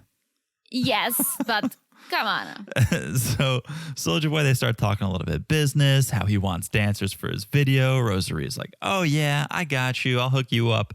And then she goes, I know why you're here, Soulja Boy, but why is Kim here? And I loved it because she had like this smirk in her eyes. Like, why is Kim here? But she goes, just to look all pretty or something. Like she throws a compliment. Yeah, she throws a compliment. She was very sweet. She's trying to diffuse the situation. She can probably feel the tension. I would be her friend. She's got nothing to worry about. She knows she's gorgeous. She knows she's talented. So she's going to show some love, let other people shine. And Soulja Boy goes, well, she's a fan and we're getting to know each other. And Rosary goes, a fan and more? And Soulja's like, I love that. Yeah, I love that. And Kim's like, I'm a fan with potential. So basically, and this is what I was like, wow. Soulja Boy mentions that if things go well, she can go from a fan and a potential girlfriend to a potential wife. That was a big statement for him to make. You could see Kim's face. She was like the Grinch when he goes from being mad to just like smiling. Those are the magic words. He said the magic words. She couldn't believe it. Rosary was like, that's so sweet. Rosary was so Team Kim. I thought they were gonna be like, all right, Soulja Boy, get out of here, go back to Slam T. We're gonna have drinks. Like I thought Kim found the new best friend. And basically she says, I'm gonna call you potential wifey because that's wifey is what I call when a brother gets a wife. Yep. And I loved it. Yep. Yeah. It was super cool. It was super sweet. It was kind of not what you expected and such a happy ending. Yeah, I loved it. But Kim still feels like, even though it ended well, Badmus and Slam T were still trying to set me up. So she's still skeptical of them. She has to drop that because that's going to be an issue. Oh, yeah. Just accept the friends, and even if you have issues with them, just be like, oh, whatever. So, like, I'm not here for you, dudes. I'm here for Soulja Boy. Don't be like Angela. Just accept the goofballs. Oh, yeah. I was just it's going to make your life way easier if you just accept the goofballs. I'm pretty sure that BGL had some issues with Usman's friends as well. Yeah, and I get it. The friends don't need to be front and center, but if they are, just ignore them. right? Yeah. Like, if Elijah's going to be there, just try to ignore him. Don't make more of it than it needs to be. Don't make a mountain out of an anthill or whatever you say in your country. I know you've got sayings. Don't. What would I say? I said don't make a mountain out of an anthill. Like, Oh. don't make something bigger than it needs to be. Don't make a camel out of a fly. That's right. Which still makes no sense, even Don't you love it? though you've explained it to Don't me. make a camel out of a fly. Okay. Shall we move on? Let's move on to. This is an interesting one. Oh, for sure. Is this our final couple? No, it's not. we got Ella and Johnny. Who's next? And then one of my favorites. Gino and Jasmine. Jasmine. Okay. Can't believe I just did that. Okay, Ella and Johnny first. 1 month until Johnny quits his job and comes to the U.S. to meet Ella. So in the meantime, Ella has gathered her friends in the backyard, holding hands in a sacred circle, because we learn Ella has been Wiccan for a year. She is in a coven that's called the Secret Journey. I didn't know you named your covens, but I like it. I didn't think covens were real. Oh, sure. I mean, what else? If you're a Wiccan, you got your coven. She's been dabbling in it since college. Also, I've never heard of the word Wiccan. Oh, really? You can just say I'm doing magic. Well, I don't know if it's magic. What She's- else would it be? It's a certain type of witch, I think, that believes in like natural energies and spirits. How do you know? I think.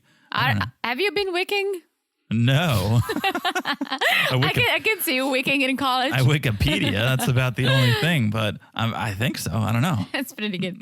So they're all doing that, and Ella likes witchcraft because, as she says, it's a proactive way to live life. Do you see my eye roll? Yeah, casting spells to better your own situation. She says. Interesting. This is the opposite of proactive. This seems like a little bit of a waste of time, Ella. But It sure does. you do. There are actual proactive things you can do to better your life. Standing in a circle in your backyard, I don't think is one of them. If you want to make something happen, you got to do something, not just do some magic spells Right. like Harry Potter. If you want to throw that in the mix, sure, can't hurt. But it shouldn't be the only thing you do. Yes. So then we cut to China and we meet Johnny. I know you love to drop H's. Drop Johnny, 34, Jinan, I don't know how to pronounce it. Jinan City, China. Jinan City. Jinan City, China. I laughed because it sounded like you were going into a Steely Dan song. My China. I don't know. I'm not going to sing it right now. I do like City Dan. I know we love Steely Dan.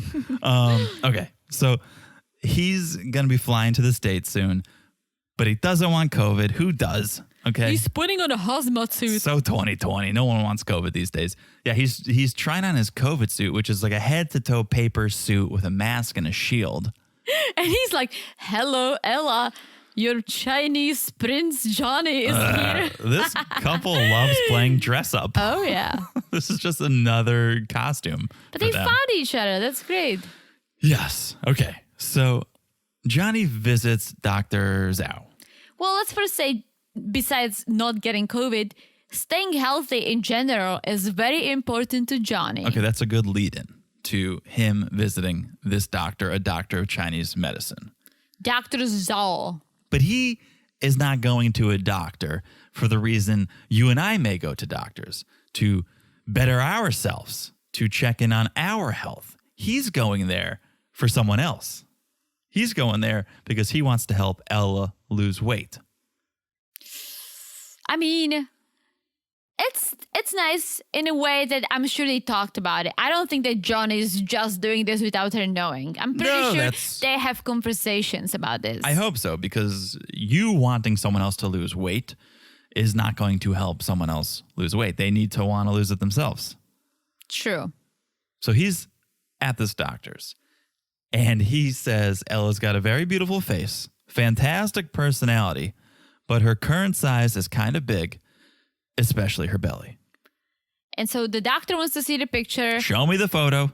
She gives the what do you call it? What does doctor give you? Evaluation? They can evaluate you. Well, Sure. she evaluates. Not usually from a picture. Well, she evaluates Ella, basically saying she's overweight. Yes. Asks, does she eat a lot?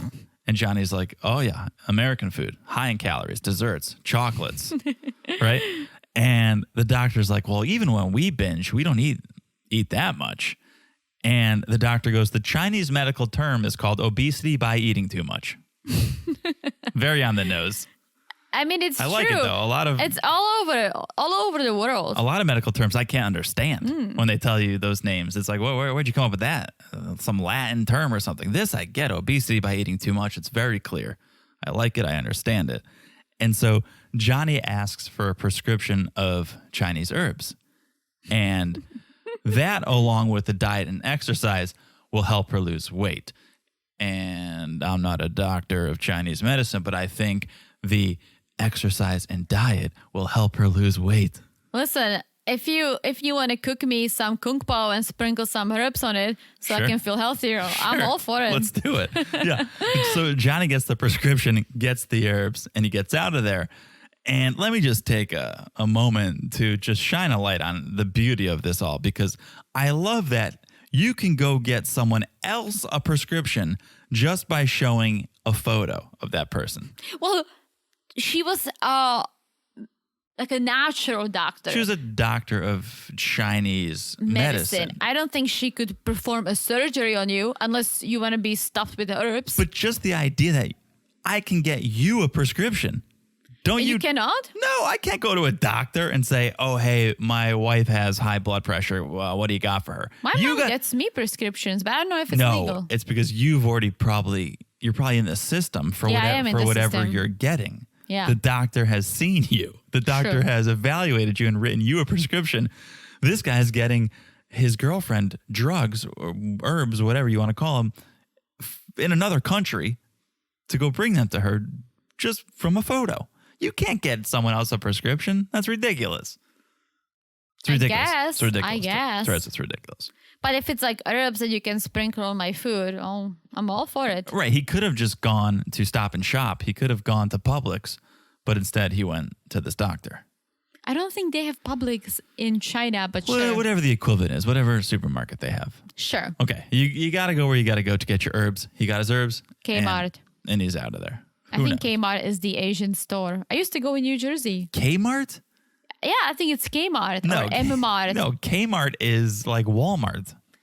No. Kmart? Yes. There was an Asian store in New Jersey, and it was a chain.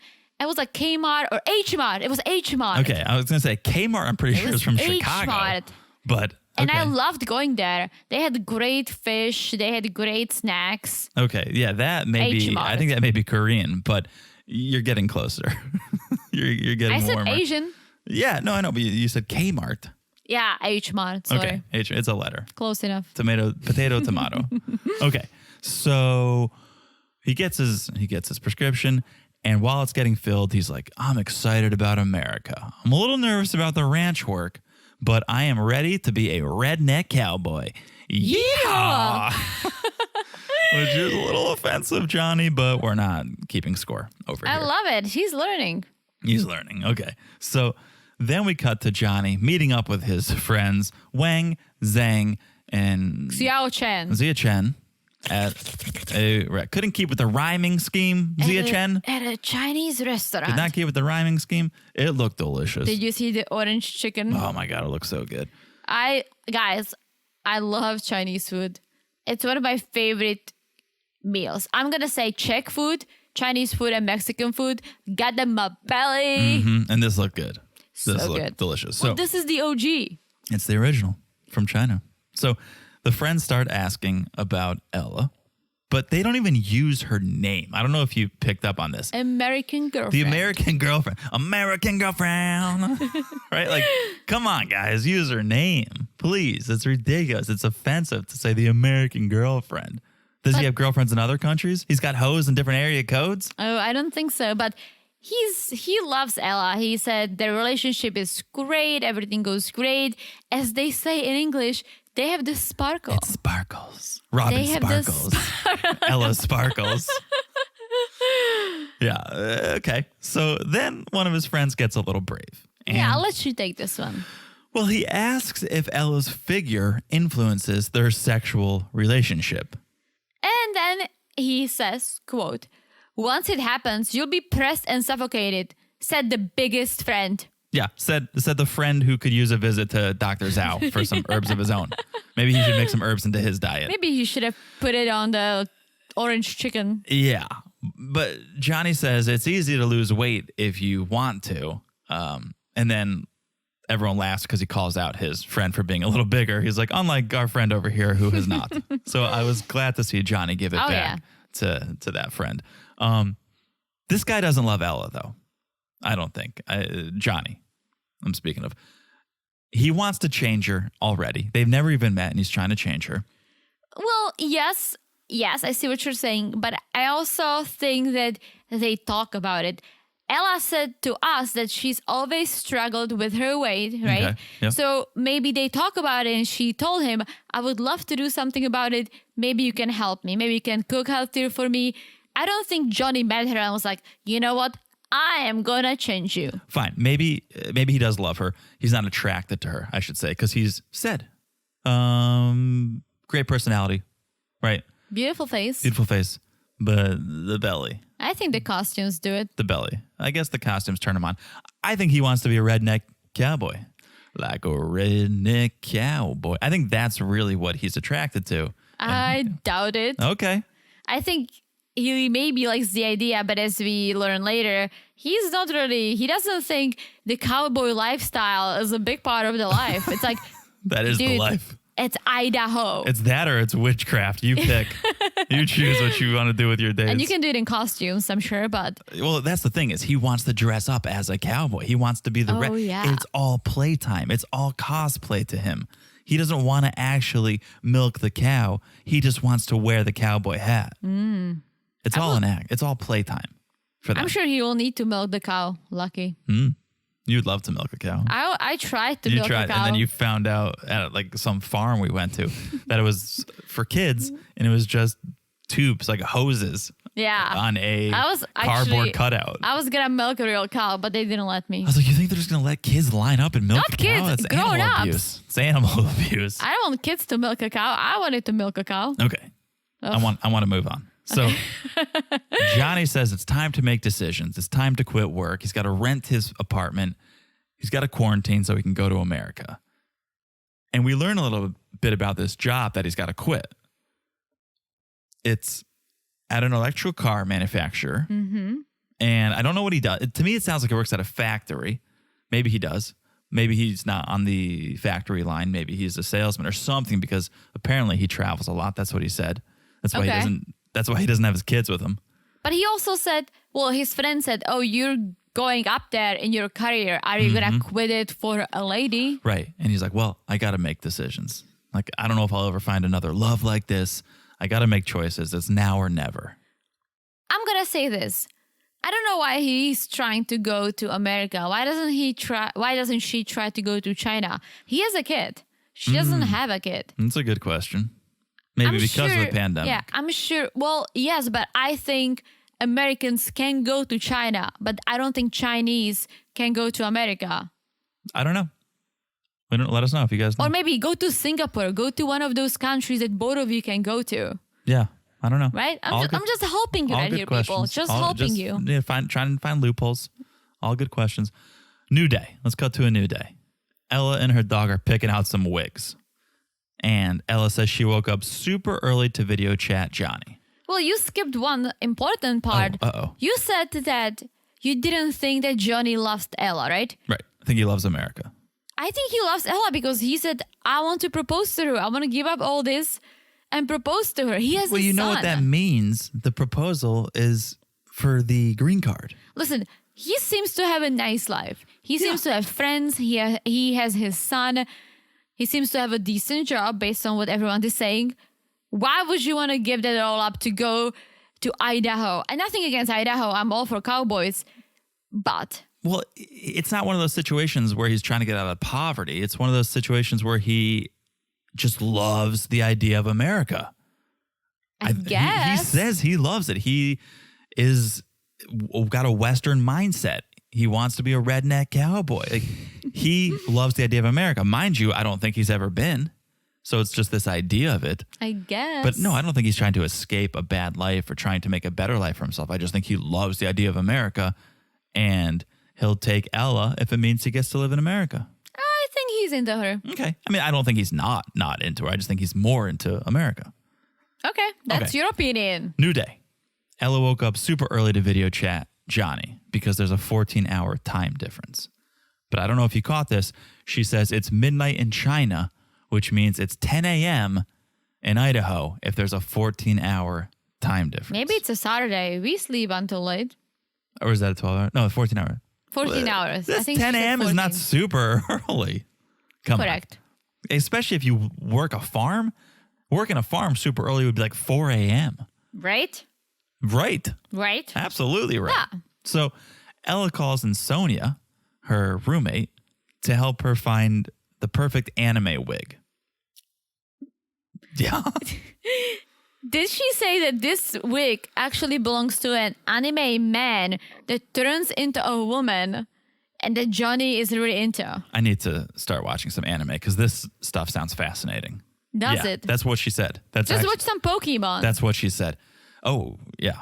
Have you ever watched Pokemon? They're going to do some Pokemon. Oh, they for sure will if Johnny ever gets here. Uh-huh. Yeah. So she's got her wig. Skypes Johnny. He sees her. He's like, yes, beautiful hair. And Ellie's like, this is your sexy Naruto. Which I don't know what any of this is, but I need to do my research. But then Ella gets hot, takes off the wig. She's like, I'm just going to be your sexy Ella. Game over. Yeah. And you're supposed to take your clothes off for these sexy Skypes. Just a boob. Not Just your a wig. boob. Just take out a big, beautiful boob. Just whip out your boob. They got a beautiful boob. But takes off the wig. Johnny tells the camera he loves the dress up. Ella wants him to dress up very Asian, sword and all. And then they start talking about ranch life and how Ella's mom thinks Johnny's maybe not ready for it. But this is where Johnny's like, well, it's just a small part of life, right? No big deal. Ella's like, no, it's actually a big part. It's a big part. And Johnny's like, well, I played Zoo Tycoon when I was growing up, like Teresa. Well, I'm sure he did, but he used to like going to the zoo, so it may be the same. Like horses, buffaloes. So that's Teresa's yummy sound. Not to the horse, but buffaloes. So then they start talking about the visa. Hopefully next week he'll have everything he needs. But one little thing he's worried about Stoney, his son. Because what if Stoney needs me to get back to him when I'm in America? Flights are limited. It's going to be difficult. And Ella's like, I think it'll work. We're going to do our best. We'll see. We sure will. We sure will. Okay, last, certainly not least, I was just going to say that. Gino and Jasmine. Gino and Jasmine. It's the morning after a big night. Waking up wearing the same thing as the night before, hat and all. And we get some details. Gino says, Jasmine blew me away. And then she dies laughing. Yeah. Assuming literally blew him away. Oh, I'm sure she did. They are very affectionate. They're all over each Yeah. other. Jasmine says she was very surprised by Gino's performance. Apparently, he's a good kisser and his performance was great. He's very savage. And apparently, Gino said that he didn't even need the blue pills. Yeah, look at that. Good for you, Gino. And he even took off his hat when the lights went off. And Jasmine touched the hat and said that it was like touching a baby. I don't know how I feel about it while you banging the guy, but... Well, they do baby talk, so that's true. It makes sense. She's I wonder, into that. why is it like a baby? Is it because it's like very soft?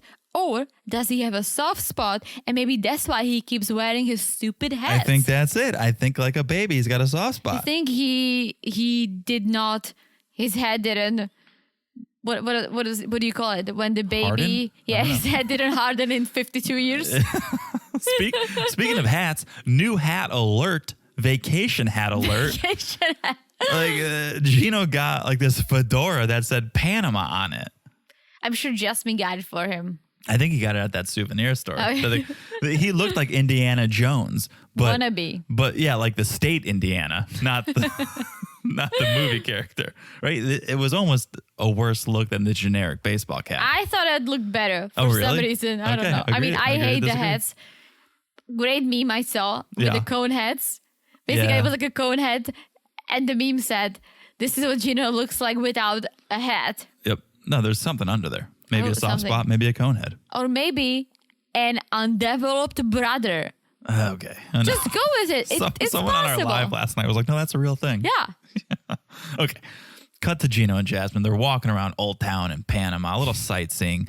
They end up at a souvenir store because Gino wants something for his house. Because the only thing that can make Gino's house look worse than it already does is decorations from a souvenir shop. Well, I thought that Jasmine wanted him to get something from Panama to decorate his house that's going to remind him of Jasmine's home, not Yes. his stupid ex-wife's home. Quote. His stupid ex-wife from Brazil. Yeah, apparently Gino would decorate his home with souvenirs from his other trips to see his ex. It was like the Jesus and the Mark. I'm sure she lived in the U.S. with him for a while too. Yeah, they were together for years, So- but from her home country. Yeah. So she's like, yeah, you don't need things from your stupid ex-wife. And Gino's like, stupid? I don't think you need to say she's stupid. Which is true. Very true. And Jasmine's like, oh, she's intelligent? You're a wonderful, perfect ex-wife? And Gino's like, she's just my ex-wife. Like, you don't need to say stupid. And Jasmine goes, she's stupid to me. And then she turns it around saying, we're going to forget about the ghosts from the past. They're dead. Yeah, they're dead. But get some of these $13 magnets. 2 magnets, $13. Like American dollars? I think so. That's a lot for 2 magnets. Yeah, and did you see where he kept his 13 American dollars? Oh, yeah. He has like a hidden fanny pack. Yeah, like a Betty pack. It's very Paul-esque. Like I feel like Paul would have a For fanny pack sure. like that. Yeah. So speaking of exes, we learn Gino has some secrets about his exes. He's still friends with one. Uh-oh. And that's She's gonna float. that's where it ends. That's the cliffhanger. That's the drama. That's the episode, folks. That's the episode. That's the episode. My Still waiting. friends. Still waiting on Ben and Mahogany. I think we have to wait till episode 6. That's what Our friend he Missy. said. Well, our friend Missy sent us a post and he basically made a comment underneath saying, oh, I want to appear until episode 6 or something like that. So I don't know if they'll meet. I feel like if you're going to introduce us to a couple that late in the game, we're not going to see them meet. Or, as you said, and that kind of makes sense, maybe Johnny and Ella won't make it. Oh, yeah. And they will replace them with this new couple. Let's see. Who knows? To be continued. Guys, thanks for listening. Hope you enjoyed. We loved this episode. We love talking about this episode. So make sure you guys follow the podcast wherever you're listening. It's so easy to do. Just look down and smash that follow button. Yeah, guys, smash it like it's super duper hot. Oh, just hot. Just hot. Not as hot as Gino's Indiana Jones hat. No. Not as hot as Ella's wig. No. What else? Not as hot as Mike and Ximena's A Sexy Time. No, but maybe as hot as this orange chicken we saw on the table in the Chinese restaurant. Okay. So follow the podcast, guys, because we got a lot of pods coming at you. You don't want to miss them. Also, make sure you're following the Instagram at Married to Reality Pod. If you guys weren't following it, then you guys missed the big news. You had to wait until today to find out the big news. All our other friends, they found out on like Saturday. Yeah, guys, please. What So you waiting for? Follow the Instagram at Married to Reality Pod. The MAFS coverage is going to drop Thursday nights. We got merch, marriedtorealitypodcast.com. There's a button to the store to get your merch. Thank you for the reviews. Monty Koo, what a review. Thank you. Thank you, thank you. And thank you all for listening. And Happy New Year. Happy New Year. All right. 2022. Hopefully it's not gonna be like 2020. Okay, 2. Too. I have said it all. Have you said it all? Oh, for sure. All right. We'll talk to you guys soon. Bye-bye.